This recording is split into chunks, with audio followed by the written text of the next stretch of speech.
Hey, thanks so much for listening to the Ridge Community Church podcast. My name is John. I'm one of the pastors on staff at the Ridge, and our vision is to bring the hope of Jesus into every home. So as a piece of that, our goal each week is to bring you something that's hopeful and helpful. So subscribe to this podcast to make sure you don't miss any hopeful and helpful conversations.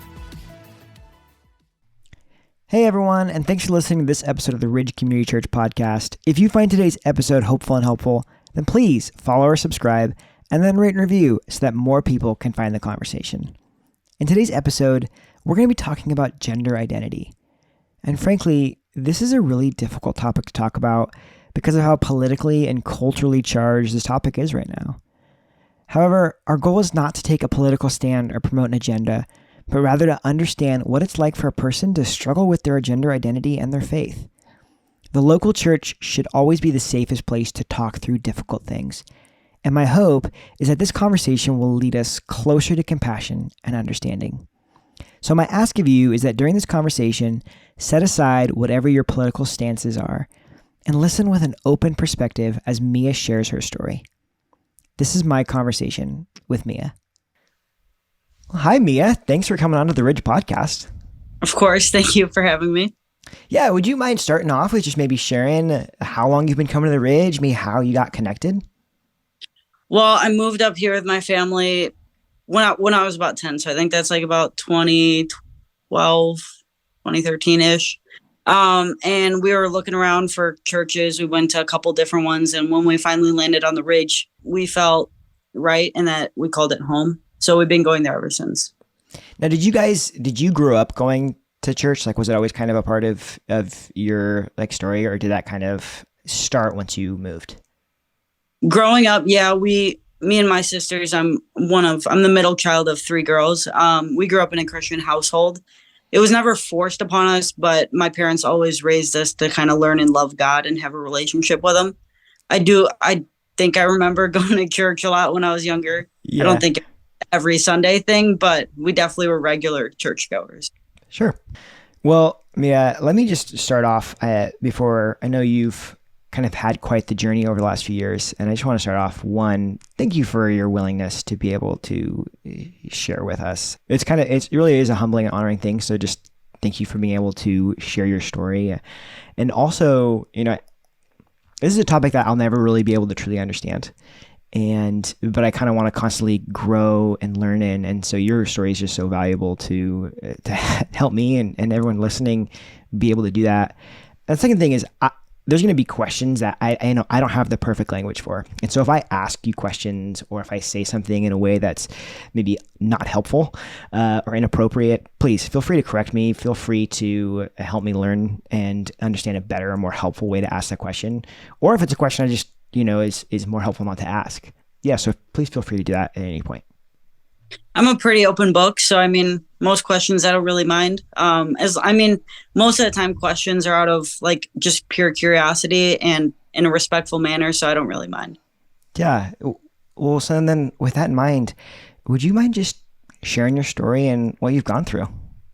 Sure.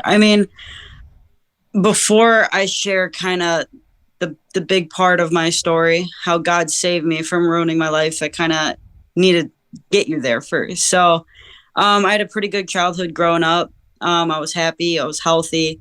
My parents gave me and my sisters the world. Growing up, I had lots of friends. I played soccer. I did well in school. Nothing really out of the ordinary. Except that you could say that I was what people would technically call or typically call people nowadays tomboys. Like I stayed away from, or I didn't stay away. I wasn't really drawn towards Barbies and princesses and pink and whatever. I like playing with Legos. I like Nerf guns. I like video games. And I was always Team Diego, never Dora. I love the animals. I was so interested. Wow. I was totally into that. But at the end of the day, all that stuff that doesn't determine your gender. It just determines, what you like, what you're into. I'm still a girl. I still was a girl, but around like 8th grade, freshman year, I started feeling pressures from peers growing up around me. My friends started getting into like talking about boys and experimenting with makeup. And I tried and I was really bad at it. But like throughout middle school and like elementary school, I was always wearing like sports clothes. I had my hair slicked back in a ponytail every single day. I wore gym shoes. I didn't really care what I wore. I just my favorite time of the day was gym class, recess, whatever. That was my thing. But around 8th grade freshman year, I started feeling that pressure. So I kind of changed my style. I tried the makeup. I had boyfriends. I hung out with a totally different crowd. And, it was still me. I liked it. I was playing soccer in high school. I finally made varsity my sophomore year. And yeah, there was nothing crazy. But sophomore year, I broke up with my boyfriend. And that summer, like, I labeled myself as like bisexual. When it comes to sexuality, people like to say like it has nothing to do with being transgender. But I mean, most of the time these people were they're afraid of or ashamed of their sexuality or being gay or being lesbian or whatever it may be. And at the time when I was kind of figuring myself out and kind of, I guess you could say, experimenting with what I liked and what I didn't like, I got called things. I got called like lesbian or dyke or something. And I think that really hit me in a way that I didn't like it. I didn't like feeling like I was different from someone. And I figured, I think a lot of people do, like, they'd rather be a straight member of the opposite sex than be themselves and be labeled as like gay or something. So end of sophomore year, I was still me. Starting junior year, I had a girlfriend at the time. I was getting increasingly like felt ostracized and ashamed of it. Growing up Christian, like it's not something that's like typically celebrated or anything. It's like, I know what the Bible says about it. Man shall not lay with man as he lays with woman. And just growing up, how God created man and woman to be. But I couldn't ignore how I really felt, how I was truly feeling. And so I was really confused, and I never really opened up about it with my parents or really anybody. And then looking at social media growing up, those trans influencers and stuff like that, I think it kind of got into my head. And then I was like, they feed you like lines, and they try to piece together parts of your past. So it's their same story. All the stories, they seem kind of similar.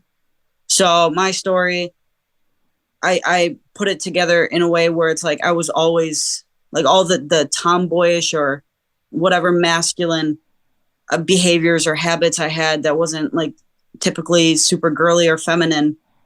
That meant I was transgender. That meant I was supposed to be a boy. I was born in the wrong body. And as those little lies built up, it became my reality. And I finally told myself, this is who I was meant to be. So I came out to my girlfriend first. She was the first person I told. And she 100% supported me. And it all went downhill from there. So junior year, we had the coronavirus. The last few months, we did all online. Everyone was quarantined. Everyone was at home. A lot of people, like, I used to deny it. I'm like, no one got bored and just decided to become trans. But I didn't realize that happened to me, where the hooks really set in. I came out to people at school.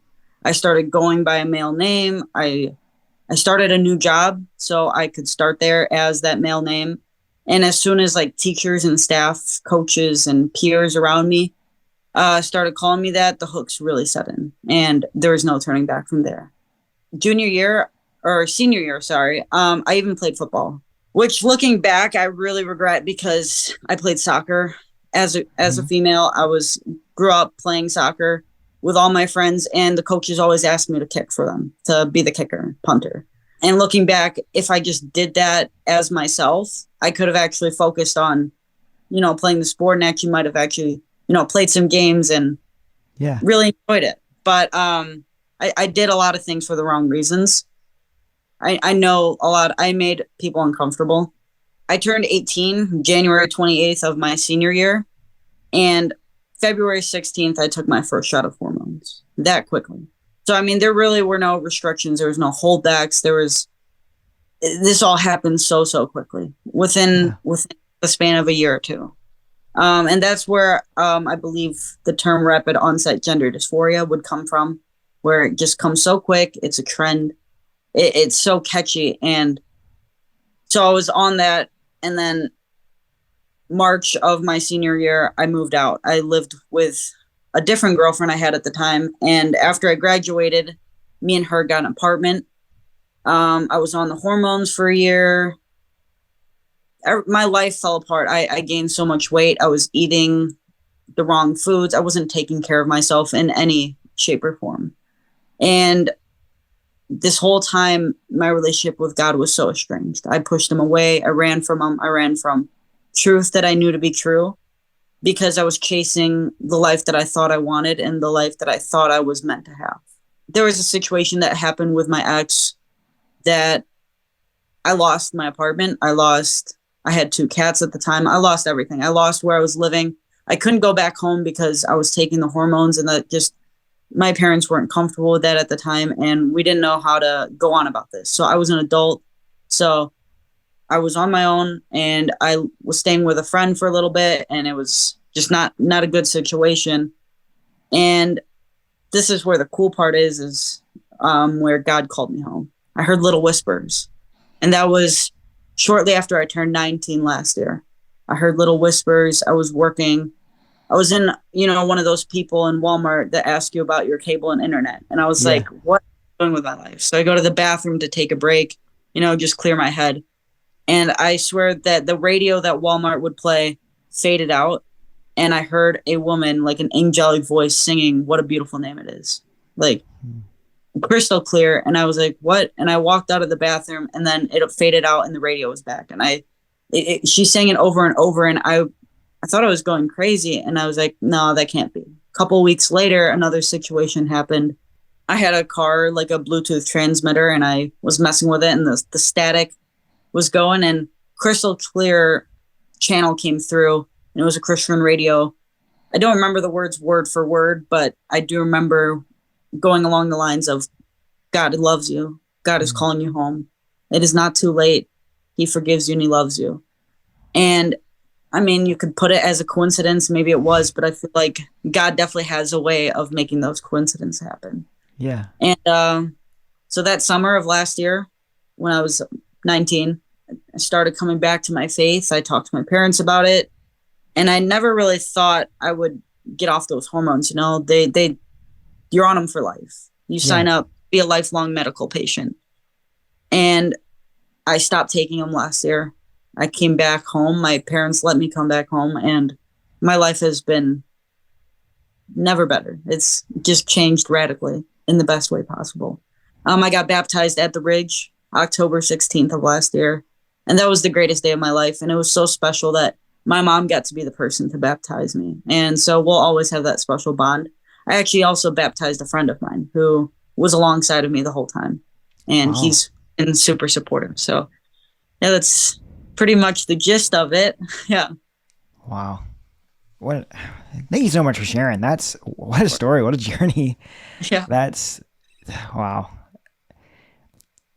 I imagine that, there's a lot of weight and there's a lot of hardship that comes with just being able to share and verbalize and process through all that. But, it also sounds like you're in a place right now where you're just like, I just hear a lot of joy in how you talk at the end. Is that fair? I've never felt more myself. And that is so freeing. I thought I was being myself. I thought I was doing what God wanted me to be, or what I thought God wanted me to be. But his true plan prevailed, and I've never felt more myself. Yeah. Would you mind, so maybe you could share a little bit about like how some of these kind of things affected you. So without sharing names, I'm sure you had lots of people, and you mentioned it in your story, kind of sharing opinions, advice with you. What were people at school, at home, online, like what were they saying?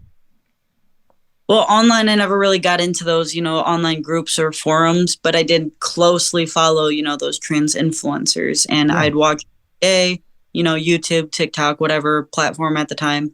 And that's where I got a lot of my ideas and stories from, and kind of made it my own story in my own way. But people at school, they didn't really say anything to my face, because society nowadays will tell you that you're wrong, you're a bad person for speaking against that or not supporting it. But I know people talked. I've heard the whispers. I've heard things online. I know people have talked, but they don't say it to your face. At home, I mean, I can't complain with that because my parents, my family never lied to me. They were always straight up with me. And I think that's what saved me. I mean, God saved me, but I couldn't have done it without my family. But at the time, things got really rough before I moved out. We were fighting a lot. I just wasn't in the right mental space to make any good decisions. So you kind of mentioned that as you kind of were looking back upon your history, right? And seeing these moments where like, oh, I didn't necessarily fit into gender stereotypes, right? Sure. Like, and so for you, it almost felt like there was like that was like a confirmation, or like that was kind of some of the language that you used to kind of reinforce how you were feeling. Was that like happening with your conversations with people? Were you talking it through at all with them? Or was it something that was mainly kind of self with like online, like searches kind of driven? I kept this all to myself. I think I went about it all the wrong ways. I would like to say that I was like super open with everybody and I just showed my true self. But at the time, I mean, social media, it's all a lie. People show what they want to show, the good sides, but a lot of it's scary, it's evil, it's dark. You're alone, you feel conflicted with everything. And it was truly an internal battle through and through. It was not all sunshines and rainbows the way that people will like to make it out to be. Yeah. So you mentioned your parents' response is like, what was maybe some of the things they did that was helpful for you? And what do you wish maybe they had done differently? Done differently? I don't think very much. I mean, we always talked about going to a Christian therapist. And at the time I would joke about it. I'm like, yeah, I'll go with you guys. Let's do it. Let's sign up for someone. But I was not serious at all. And looking back, I wish I would have taken them up on that because I feel I could have avoided a lot of pain and a lot of suffering. But I mean, everything they did is exactly what a parent should do. They never let me forget that I was loved and that they're here for me. And that if I ever needed anything, if I was like, homeless or needed money, they were always here for whatever I needed. They always encouraged me to see and have that relationship with God. And they never pushed me on the wrong path. A lot of parents nowadays they follow that model, affirm, not support. And they'll tell you what you want to hear and they'll agree with you. My parents, they supported me, but they made it clear that they did not agree with it. And I think that really helped me get back to where I was or where I am now. How did you like respond like in those moments where they're like, did you take their lack of agreeing with you as though like it was condemning you, or did you kind of know the whole time that you were loved? I knew I was loved, but in the moment, this was a reality to me. This was my truth. This is who I was meant to be. So I was pretty snarky. I thought I knew I'm more than them. I was like, yeah, you're just ignorant. You don't know what you're talking about. So I brushed it off as just, they don't know what they're talking about, and they love me, but they'll just never understand me. When in reality, it was quite the opposite. They saw it all for what it was, and I was so blinded by my own desires that I didn't see it the way it was. Yeah. So if you'd mind, would you like share, like you're talking about like the desires and like what you wanted, was that out of a desire to like fit into this image that you thought was like the right image, or was that out of this desire like, oh, I just want to be true to myself, or what was that like? I think I was so uncomfortable being called, those terms when I came out as, it was kind of gradual, but very quickly. Came out first as bisexual, testing those waters. Then I came out, full gay. I only liked other girls. And then at that point, like friends and my sister's friends or whatever, they would call me like those words, or I heard those names thrown around like lesbian or dyke. And I just felt so ashamed. I felt ugly, and I was so guilty of, choices I'd made and coming out, I'm like, I should have just never said anything. I was not proud of myself at all. And I was like, you know what? And that's when the whole transgender thing kind of became so big. Yeah. And I fell right for it. I became a victim of it. I was like, if I was just born a boy, I could like girls and there would be nothing wrong with it. No one would turn a head. I could play football. I could do all these things that I was very interested in, but I could do it the right way, you know? Do you feel like you faced less like pressure once you like came out as transgender during that time? Yes. I never felt like super supported in either, but I felt more socially accepted if I was just appeared as a guy. I would Gotcha. never be a male. But I believe in my head, I felt more comfortable presenting a certain way. Gotcha. So during this journey, you kind of mentioned some of it, but how are you feeling like God viewed you and how are you viewing God? Like, well, what did you think he thought of what you were going through? Honestly, I didn't really think about it at all. I ran from it. I pushed him away so much. I pushed my family away and I ran from the truth. So during those times where I was alone and everything was going wrong is when I was not with God. I was not walking with him. I was totally going off on my own path. And I think that's another thing that went so wrong is I never talked to God about it. Now contrast that with how you feel now. I've never felt closer to him. I started doing daily devotionals and my relationship with him has just flourished and it's continuing to, and I'm starting to see what he had for me in store. And it's such a beautiful thing. It's so cool to see what my life was meant to be. Yeah. I'm curious, what advice would you have given yourself like during it? Like, I know there's probably like some simple stuff like you'd probably prefer if you hadn't done that stuff, but is there any stuff that you would share that you think would have been impactful for you on your journey? I mean, for sure. I wish I slowed down. I kind of went 100 miles an hour. This all happened within a span of like 4 or 5 years. I mean, this all happened within the 4 years that I was in high school and then a little bit after. But I wish I slowed down and took the time to really think.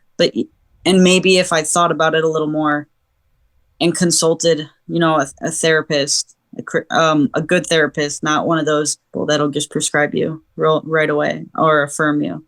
I thought I was 100% vulnerable and open with my parents, but I think I was just lying to myself. And I read something somewhere, and it's so true. It's easy to lie when you lie to yourself. And after years and years of lying to myself, it just became, you know, the reality. You live a lie. Yeah. And the biggest thing, the number one thing that I wish I did differently, I wish I didn't run from God, because that is when everything went wrong. Yeah. That started there.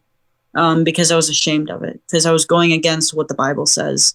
And so I didn't like the truth of what I was, who I was and what I was. And so I ran from it. So I wish that I walked with God through this. You talk about like having those moments where you're lying to yourself, and I'm sure anybody can connect with this idea of lying to yourself. But for you, was there a moment when you kind of realized, oh, I have been lying to myself? You know what? There is a crystal clear moment that I remember last year. I was living in my friend's, and it was like a farmhouse attic, and it was so hot. It was like 90 degrees. There was no AC. I just felt miserable. I was on those hormones still. I woke up one morning, and I literally woke up and I was like, what am I doing to myself? I had never felt like that before. And it hit me all at once. I was like, the past 3 years of everything I did to myself, did to my family, just all those negative feelings of shame, regret, embarrassment, it all hit me. And I just broke down, and I couldn't believe that I did that to myself. I feel like I lost the last few years of my life, and it was the worst feeling, but I feel like I needed to get hit that hard for me to wake up and realize what God had for me. And I truly believe that I had to lose everything so I could gain God's kingdom. That is a hard but a really powerful journey. Yeah. Wow.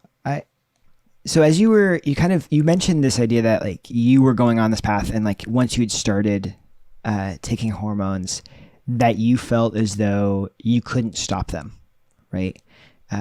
Was that kind of just a further continuation of that kind of self-talk and like untruth?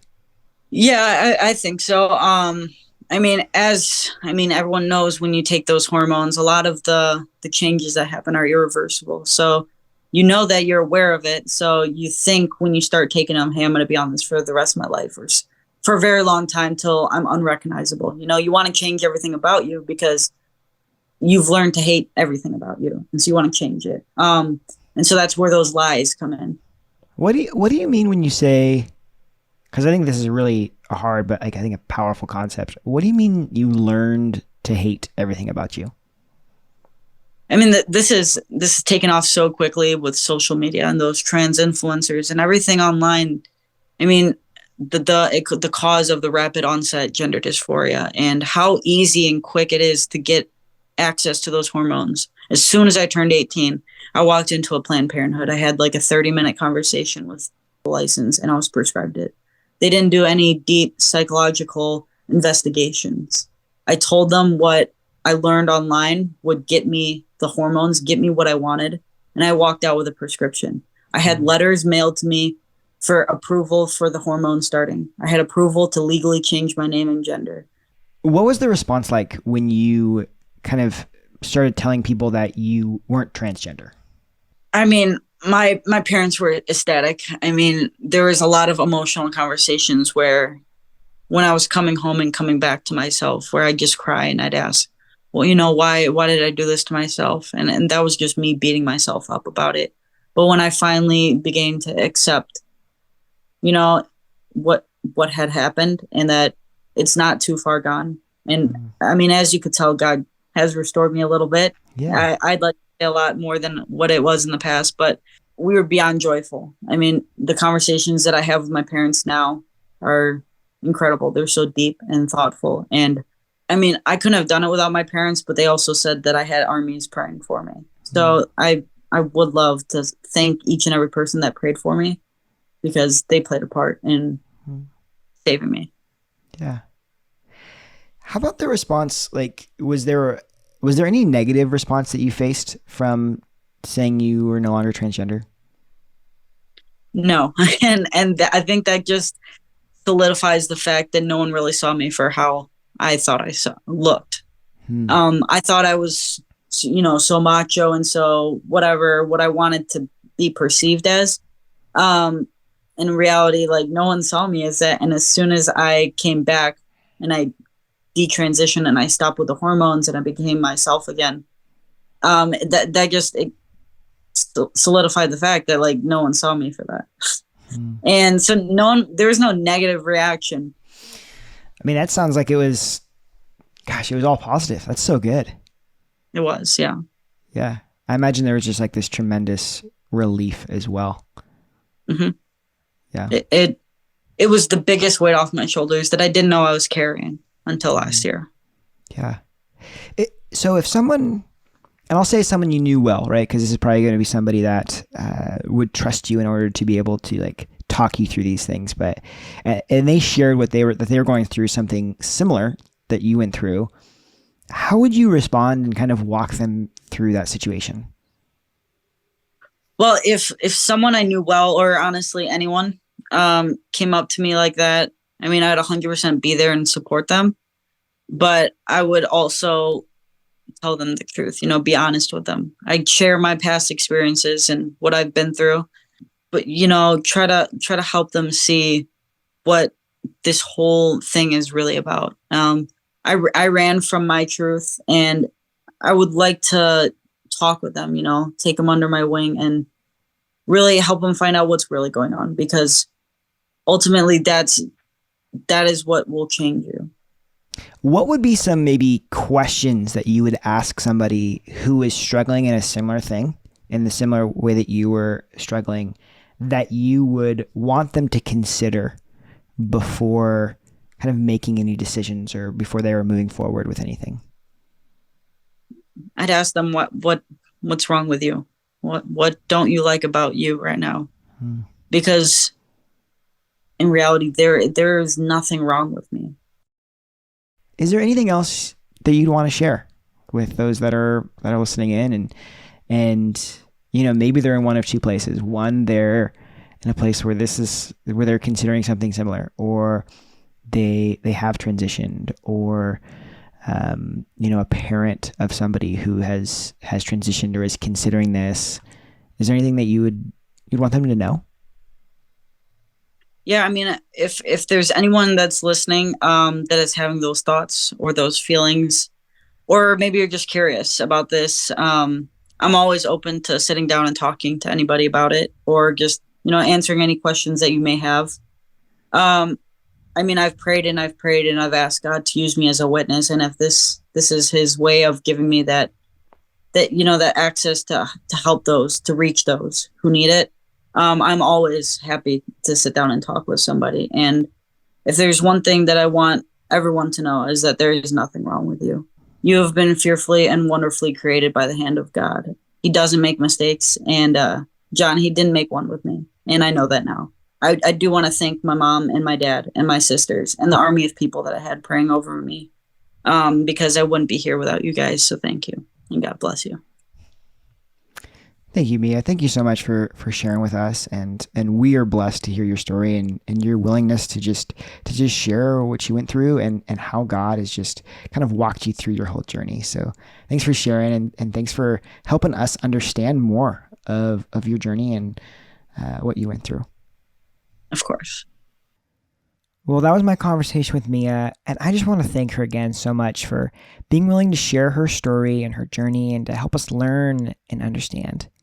You can find resources on this topic in our show notes, and if this is a topic that you or someone you're close to are struggling with, feel free to reach out for prayer or to have a conversation with the pastor at The Ridge. Thanks for listening to this episode of The Ridge Podcast, and make sure to follow and subscribe so that you don't miss any hopeful and helpful conversations.